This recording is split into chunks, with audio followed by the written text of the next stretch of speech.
Boas, pessoal. Estamos no início de 2023 e nada melhor do que começarmos o ano a tentar entender o que vai ser da nossa economia ao longo do mesmo. Levámos 2022 a falar numa recessão iminente, na inflação que já não é transitória e na necessidade de subir taxas de juros tanto na América como na Europa para combater a maior inflação dos últimos 30 anos. E como vamos tentar entender em que direção caminha a macroeconomia do mundo? Bom, ninguém melhor para nos informar sobre estas coisas senão a própria Wall Street, mais em concreto, o banco JP Morgan. O JP Morgan lançou nos finais de novembro de 2022 um comentário com as suas perspectivas de investimento para o ano 2023. E antes do relatório do JP Morgan, vamos atualizar o portfólio como sempre, e hoje sim temos uma nova adição no mesmo. Já estava há algum tempo a olhar para esta empresa e finalmente decidi adicionar ao meu portfólio. A empresa é a Ulta Beauty, um retalhista de produtos de beleza com dezenas de marcas disponíveis tanto nas suas lojas como também nos supermercados Target na América. Neste momento ocupa a nona posição com cerca de 4,5% do meu portfólio, mas eventualmente vai subir para top 4. Pelo menos é esse o objetivo que eu tenho em mente. Hei de fazer um vídeo em mais detalhe apenas acerca da Ulta Beauty, mas neste momento vamos olhar para o relatório do JP Morgan e ver o que é que eles nos dizem acerca de 2023. Bem, e a visão dos analistas deste banco não é assim tão negativista quanto isso. Pelo menos logo no início, eles começam por dizer que a inflação deve começar a moderar à medida que a economia abranda, que o mercado de trabalho enfraquece, que a pressão sobre as cadeias de distribuição diminui, fazendo com que os preços estejam cada vez mais perto da normalidade e que, por cá, na Europa, esperam também que consigamos resolver a crise energética depois de termos perdido o nosso maior fornecedor de gás, que era a Rússia, com uma cota de mercado superior aos 40%. Bem, e estes analistas vão ainda mais longe na sua análise aparentemente positiva e relatam o seu cenário principal como uma recessão moderada em 2023. E a verdade é que a recessão que deveremos presenciar em 2023 vai ser uma recessão forçada pelas subidas de taxas de juros, logo controlada dentro do possível por parte do Fed e do Banco Central Europeu, pois tem nas suas ferramentas disponíveis a possibilidade de cortar as taxas de juros a qualquer momento e estimular novamente a economia. A nível de mercado imobiliário, deveremos ver um controle muito maior do que em 2008, na grande crise financeira, já que há muito menos empréstimos com taxa variável. Na parte da Bolsa de Valores, em princípio, grande parte dos problemas macroeconómicos estabelecidos já estarão precificados dentro das valorizações que temos hoje nas ações, o que nos deixa com preços bastante atrativos para 2023. Isto poderá vir a ser verdade se não houver mais nenhuma grande catástrofe para precificar nos preços nos mercados, e se o ambiente atual não piorar muito mais do que já está. Basta termos um mau relatório de inflação que quebra a tendência decrescente da inflação e os mercados voltam a cair em flecha. Mas eu não quero estar a dar uma de pessimista em cima do relatório do JP Morgan, que porventura até está a ser bem positivo, dado o ambiente macroeconómico e as bolsas. Bem, e eu concordo com este segmento das valorizações, tanto que até estou a desenvolver a minha própria lista de observação com as métricas que eu considero mais importantes na valorização. Nesta lista eu tenho em conta métricas como o PEG, o PE e o Free Cash Flow Yield. Depois também tenho os crescimentos anuais compostos nos últimos 5 anos para os fluxos de caixa livre, os ganhos da empresa e para a compra de ações por parte da empresa. E o objetivo desta lista é tentar perceber se existe alguma ação que está sobrevalorizada ou desvalorizada no momento para fazer as melhores decisões mensais com os reforços que eu faço na minha carteira. Bem, mas este vídeo não é acerca do meu Excel. Depois, se quiser, eu posso fazer um vídeo a explicar em mais detalhe o porquê desta lista e como as ações vêm aqui parar dentro da minha lista. Mas por agora vamos continuar com as previsões do JP Morgan para 2023. E continuando, eles voltam a reforçar que têm uma grande convicção nas ações, que já têm imensas más notícias na sua valorização e que também têm dividendos bastante confiáveis. A Microsoft é um ótimo exemplo, visto que teve uma queda de cerca de 30% no último ano e com um aumento de crescimento composto anual nos dividendos de praticamente 12%, ou seja, um crescimento bastante decente. Só para colocarmos em perspectiva este valor, o aumento do salário mínimo em Portugal vai subir cerca de 8%, de 705 para 760 euros agora em janeiro, para fazer face à perda de compra dos portugueses.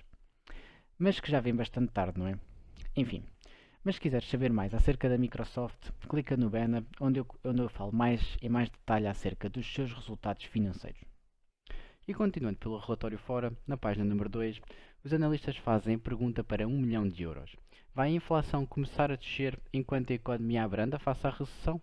Bem, se isto for verdade, podemos contar provavelmente com um ano 2023 bastante razoável para o mercado, pois os bancos centrais, tanto o americano como o europeu, vão parar de subir as taxas de juro e a recessão vai ser passageira e modesta, muito provavelmente. Se a inflação não descer e descontrolar-se por 2023 adentro, vamos provavelmente ter um cenário muito feio com aumentos de taxas muito brutas e com uma recessão forçada bastante severa. E os analistas acreditam na primeira opção, e francamente eu também.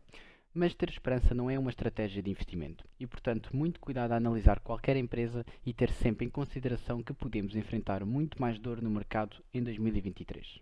Espera-se ainda uma queda no mercado imobiliário, visto que as taxas de juros mais altas prejudicam a procura por compra de casas, o que irá com certeza ter um efeito de abrandamento na construção de casas em 2023. O mercado da construção é simplesmente gigantesco, com milhões de postos de trabalho, e o abrandamento da construção de casas pode criar muitos despedimentos, fazendo assim por consequência o abrandamento da economia.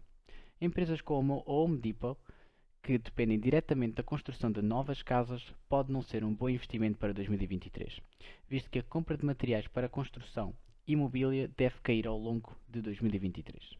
Os analistas estimam um risco baixo de uma grande crise no mercado imobiliário como presenciámos em 2008. E eles baseiam-se no facto dos bancos estarem mais disciplinados a dar os empréstimos, pois agora têm em consideração não só o rendimento das pessoas, mas também o valor intrínseco das casas. Isto é verdade, claro, mas se as pessoas perderem o seu trabalho, o rendimento pode ser insuficiente para cumprir os pagamentos futuros dos empréstimos.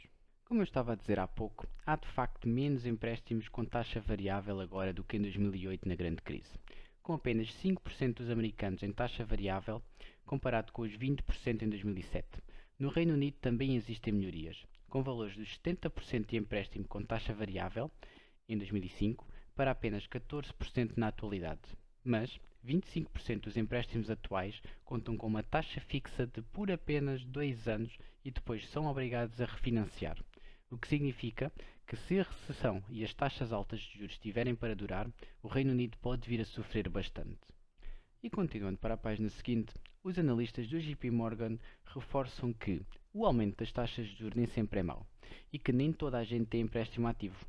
E quando assim é, essas pessoas que têm algumas poupanças podem aproveitar as taxas de juros altas para fazer render algum do dinheiro, como está a ser o exemplo dos certificados de aforro em Portugal, que atualmente já supera os 3% garantidos e têm tido uma enorme procura nos últimos meses, à medida que a taxa de Euribor a 3 meses tem vindo a ser aumentada. E neste gráfico em baixo fazem exatamente um pequeno reparo que as taxas de juro vão lesar os países de forma diferente, pois nem todos os países têm a mesma porcentagem de moradores com empréstimos ativos. Por exemplo, e por espanto meu, a Itália é um dos países com menos empréstimos de casas ativos e a Suécia é um dos que tem mais. Para um exemplo mais próximo de Portugal, temos a Espanha, a nossa vizinha, com cerca de 30% das casas com um empréstimo ativo. E seguindo para o fim da página, eles terminam concluindo que, para a Europa, o risco está no fornecimento de energia e não tanto no mercado imobiliário, visto que a Rússia, que fornecia cerca de 40% do gás para toda a Europa, parou de o fazer no verão de 2022 devido à guerra. Mas o risco de energia não é assim tão elevado na Europa, visto que os tanques de gás estão praticamente no seu ponto mais alto de armazenamento, como podemos ver representado pela linha azul neste gráfico. E em relação à China, eles concordam com o que eu já tinha dito no vídeo das datas mais importantes em janeiro de 2023, que estar atento ao mercado chinês ia ser muito importante ao longo do ano, visto que a melhoria das cadeias de distribuição por parte da China poderia ser um dos condutores para baixar a inflação. Ora, e continuando, aqui na página número 5, temos algo de extrema importância, onde eles começam por referir o erro mais óbvio em 2022. Especialmente por parte do Banco Central americano, que assumiu que a inflação era transitória, quando na verdade mostrou-se ser bastante perseverante e o mercado de trabalho também, resultando nos trabalhadores a pedirem aumentos para combater a perda de valor de compra por consequência da inflação. E podemos ver esta força no mercado de trabalho demonstrada no gráfico número 5, onde mostra a quantidade de vagas abertas versus o desemprego. O FED deposita especial atenção a esta métrica, pois já anunciou que o objetivo é uma vaga nova por cada desempregado. e neste momento estamos a 2,5 vagas por cada desempregado. E o Banco Central Americano, o Fed, tem um objetivo de uma vaga por cada desempregado, pois é a única forma de abrandar a procura por melhores salários por parte dos trabalhadores, abrandando assim o crescimento salarial.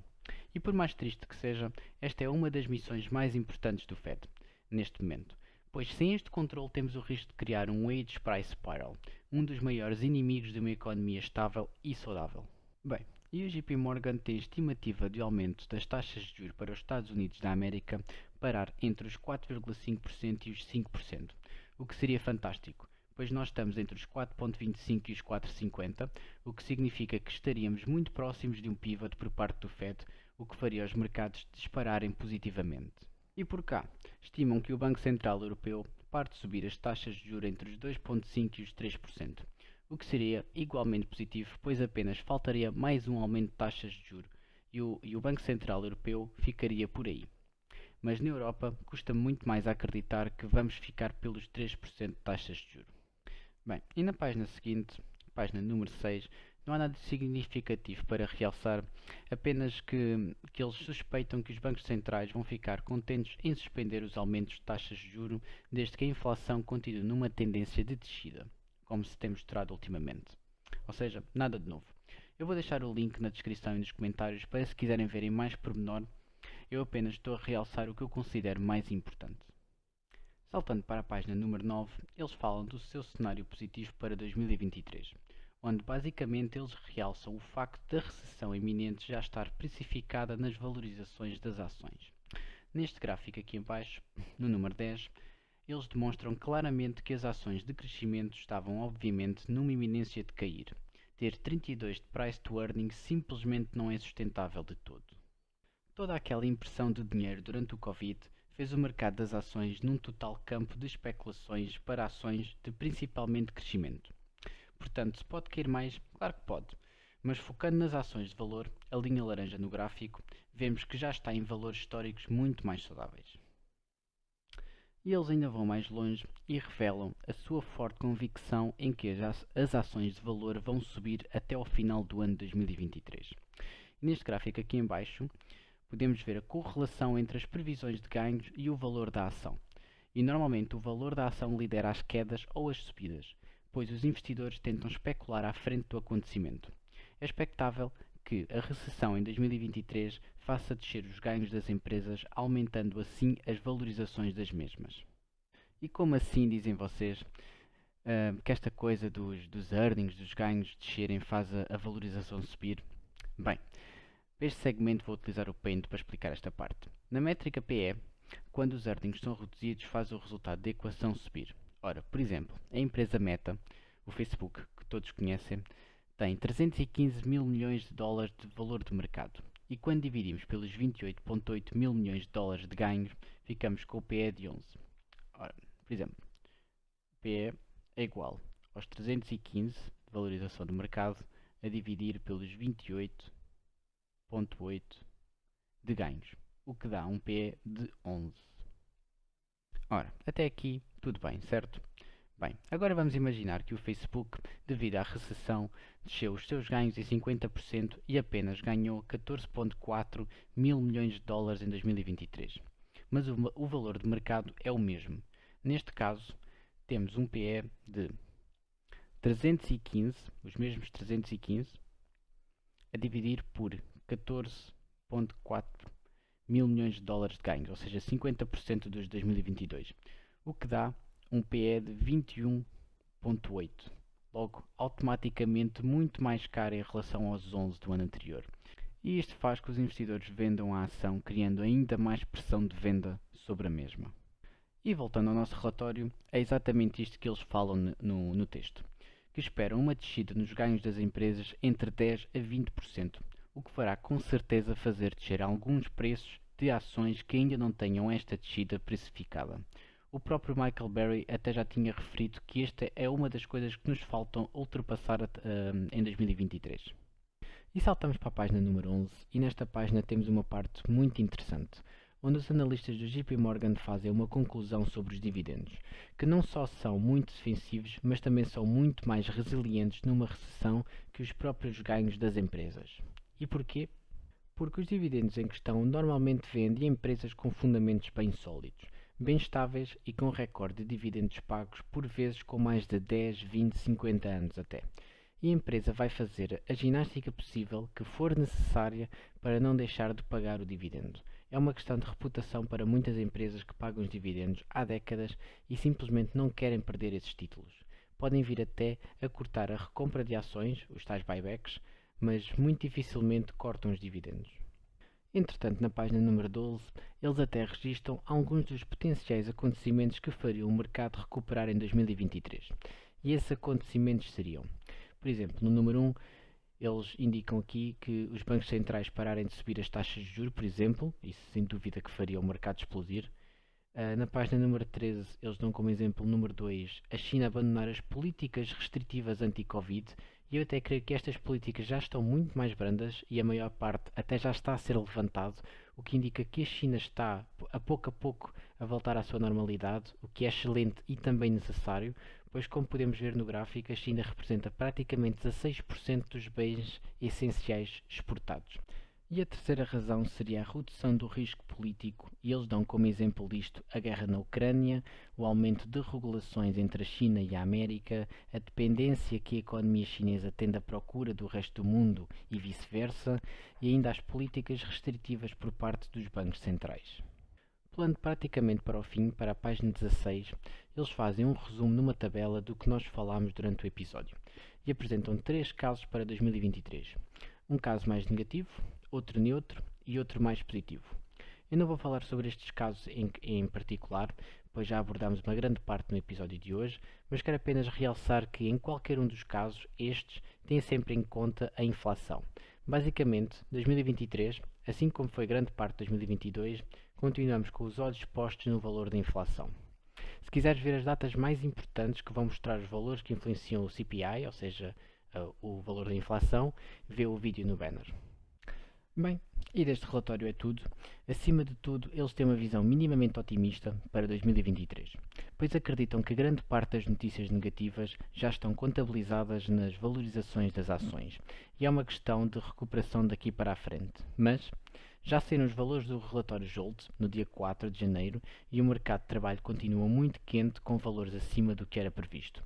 O FED continua com o objetivo de uma vaga aberta de trabalho por cada desempregado e neste momento o rácio está em 1,74, ou seja, bem acima do objetivo. E dito tudo isto, qual é a minha opinião acerca de como investir em 2023? Como já sabem, nada deste vídeo ou do canal é aconselhamento financeiro. O intuito do canal é apenas registrar o meu percurso no mercado, partilhando as minhas opiniões sobre notícias e ações pelo caminho.